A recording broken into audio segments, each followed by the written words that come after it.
Voici 20 leçons du livre « La psychologie de l'argent » qui ont changé ma vision de l'argent.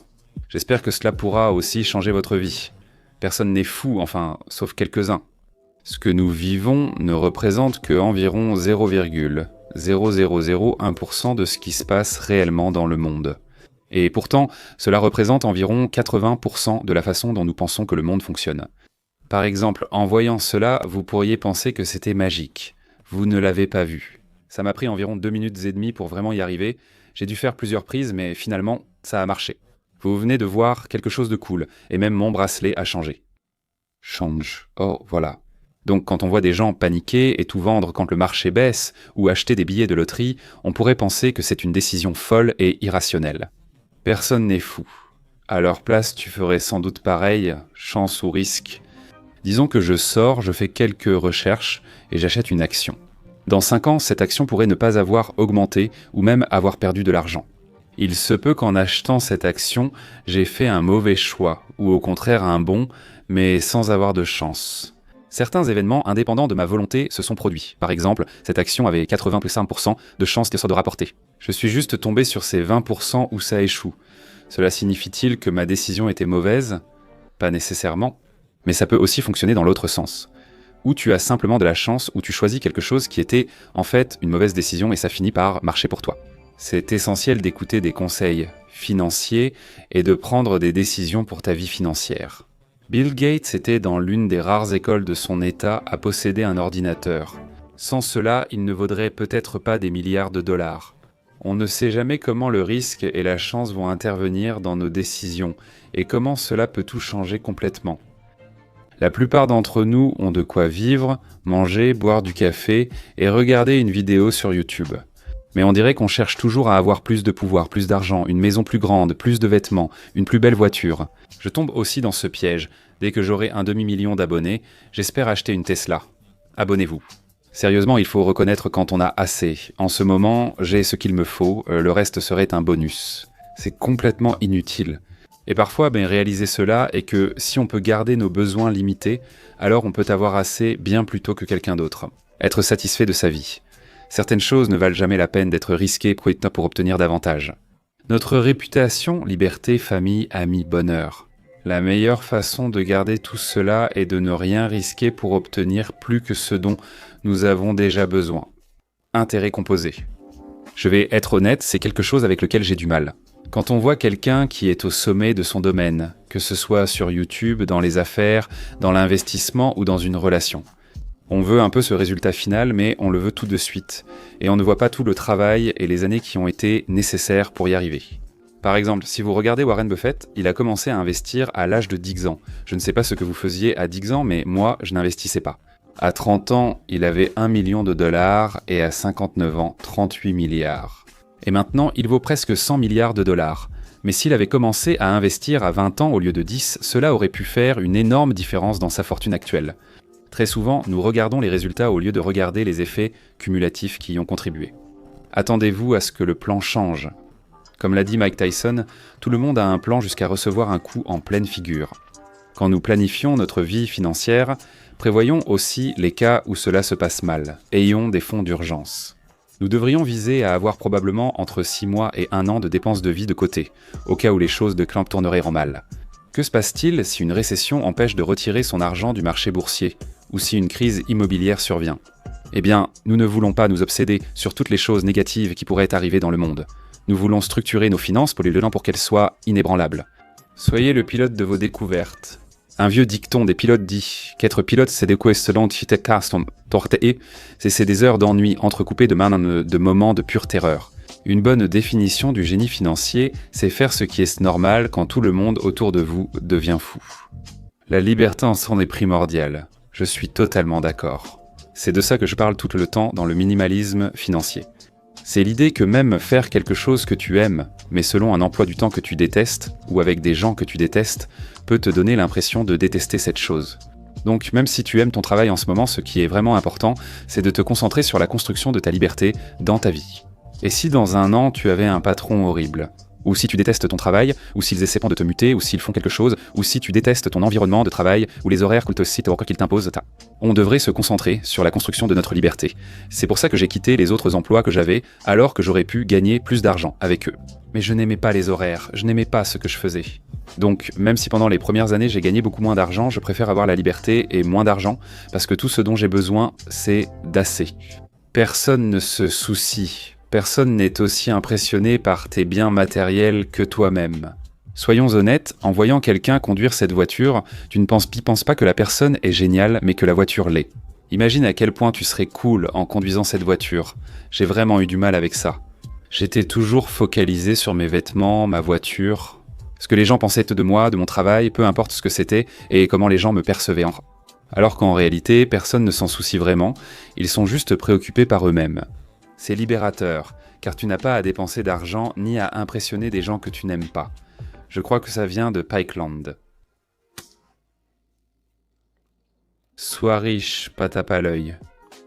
Beaucoup disent encore vouloir être millionnaires, mais en réalité, ils veulent un montant vendre surtout dépenser 1 million de dollars.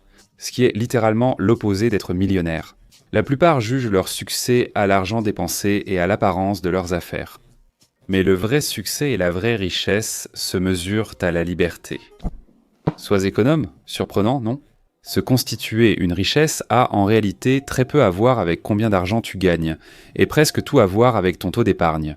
Maintenant, beaucoup de gens n'épargnent que pour des choses précises. Ils économisent donc pour une maison, ils économisent pour une voiture, pour des vacances, peu importe ce que c'est. Il a insisté sur l'importance d'épargner, même sans objectif précis. Tu mets juste de l'argent de côté. C'est ce qui achètera ta liberté, t'offrira des options et des souvenirs. Mettre de l'argent de côté, n'est-ce pas justement pour ne pas le dépenser ? Et parce que tu sais, ces choses-là ne te rendront pas heureux. Ne me parle jamais des probabilités. En fait, tu sais, les probabilités sont assez intéressantes.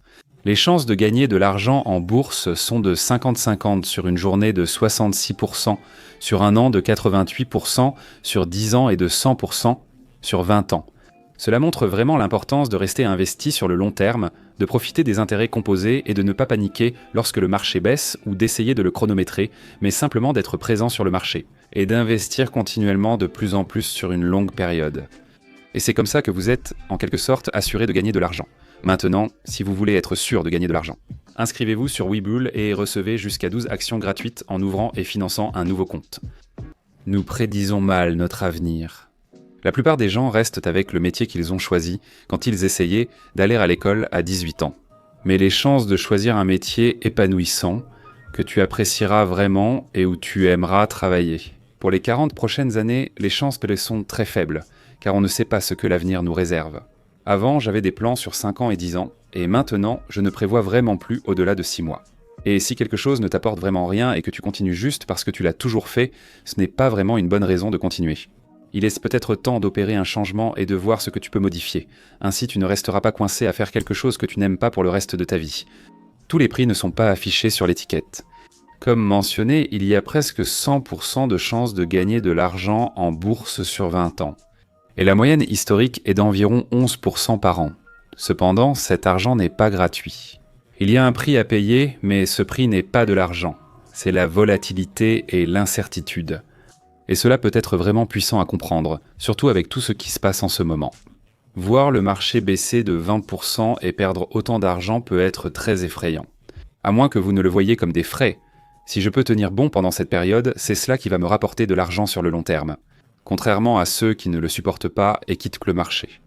Tu dois comprendre que ce stress, cette incertitude, cette inquiétude, c'est le prix à payer pour les rendements que tu vas obtenir. Tu n'es pas moi, c'est assez évident, et félicitations à toi. Mais on regarde souvent les gens qui donnent des conseils financiers, et beaucoup de ces conseils, même ceux dont j'ai déjà parlé, sont très généraux. Cela équivaut à cela. Par exemple, ceci sera une bonne décision. Si tu investis ton argent de cette façon, ce sera une bonne décision.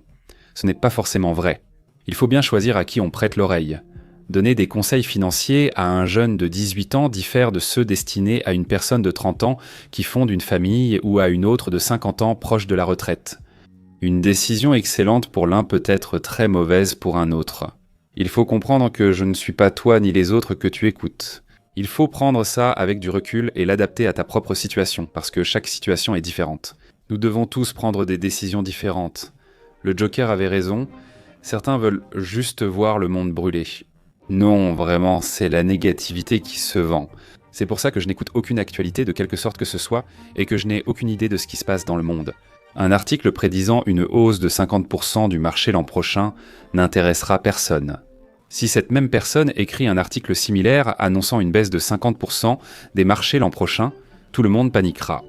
Donc, quand vous regardez les infos ou les prévisions, gardez simplement à l'esprit que la négativité fait vendre. Alors, prenez tout ça avec des pincettes, parce qu'on ne sait jamais. Profiter des événements négatifs en les exagérant pour gagner de l'argent et attirer des clics, c'est une arnaque. Méfiez-vous de votre amour des histoires. Si vous n'aimez pas investir en bourse, ou si vous n'aimez pas investir dans l'immobilier, ou si vous n'aimez pas créer une entreprise, vous allez trouver une histoire qui correspond à ce récit que vous avez dans la tête, vous allez essayer de combler le vide. C'est ce qu'on appelle des fictions attrayantes. Si vous pensez que le marché boursier va baisser l'année prochaine, vous trouverez des tas d'arguments pour soutenir cette idée. Si vous pensez qu'il va monter, vous trouverez sûrement de nombreux arguments pour le soutenir. Donc, il est en fait très important de ne pas commencer à faire des recherches, ou à planifier des choses, ou même à avoir des discussions avec des gens, en ayant déjà une histoire ou une idée en tête. Que vous essayez de puiser des éléments ailleurs pour faire correspondre cette histoire que vous avez déjà en tête. Cela arrive tout le temps en politique, où quelqu'un adopte un certain état d'esprit et s'entoure de personnes compétentes qui partagent ce même état d'esprit. Il ne se demande jamais si chaque camp n'a pas des arguments valables ou s'il existe un terrain d'entente. Mais honnêtement, nous aimons simplement nos histoires. Moins d'ego, plus de richesse. Économiser de l'argent, c'est l'écart entre votre ego et vos revenus. Donc la richesse se crée en réprimant ce que vous pourriez acheter aujourd'hui afin d'avoir plus d'argent et d'options à l'avenir. Donc, peu importe combien vous gagnez, vous ne pouvez pas vraiment commencer à construire de la richesse à moins de savoir pratiquer la gratification différée. Il est vraiment important de se rappeler que la richesse qu'on s'épuisera, c'est ce que vous ne voyez pas. Vous devez pouvoir dormir la nuit. Parfois, obtenir les rendements les plus élevés possibles n'est pas vraiment ce que nous devrions viser. Nous devrions pouvoir dormir la nuit sans stresser pour nos finances.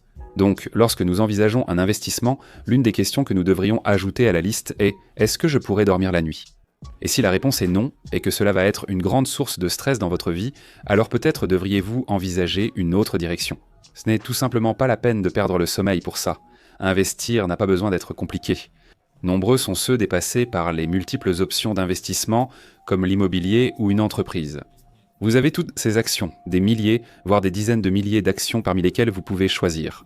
Et donc, ils ne font rien parce que c'est trop stressant alors que ça n'a pas besoin d'être aussi complexe.